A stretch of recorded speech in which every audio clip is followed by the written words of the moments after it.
और हुकूमत के खिलाफ पीडीएम की तहरीक अदम एतमाद ने पुराने हरीफों को हलीफ बनाने की सोच बेदार कर दी।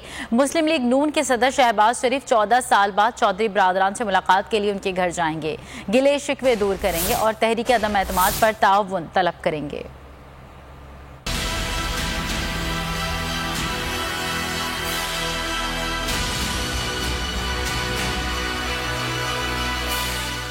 हुकूमत के खिलाफ अदम एतमाद की तहरीक अपोजिशन मुतहरिक हो गई। पुराने हरीफों को हलीफ बनाने के लिए कोशिशें, शहबाज शरीफ की चौधरी बरादरान से मुलाकात फाइनल हो गई। ठीक 14 साल बाद शहबाज शरीफ माजी के हरीफ चौधरी बरादरान के घर जाएंगे। सराय के मुताबिक शहबाज शरीफ चौधरी शुजात की खैरियत दरियाफ्त करेंगे, पुराने गिले शिकवे भी दूर तो करेंगे, साथ ही सबसे अहम टास्क पर भी बातचीत होगी। तहरीक अदम एतमाद पर ताउन तलब किया जाएगा। दूसरी जानिब अपोजिशन इत्तेहाद पीडीएम के सरबरा मौलाना फजलुर रहमान हफ्ते के रोज चौधरी शुजात हुसैन की रिहाइश गाह पहुंचे। इस मौके पर फजलुर रहमान ने चौधरी शुजात हुसैन से मुलाकात की और उनकी खैरियत दरियाफ्त की।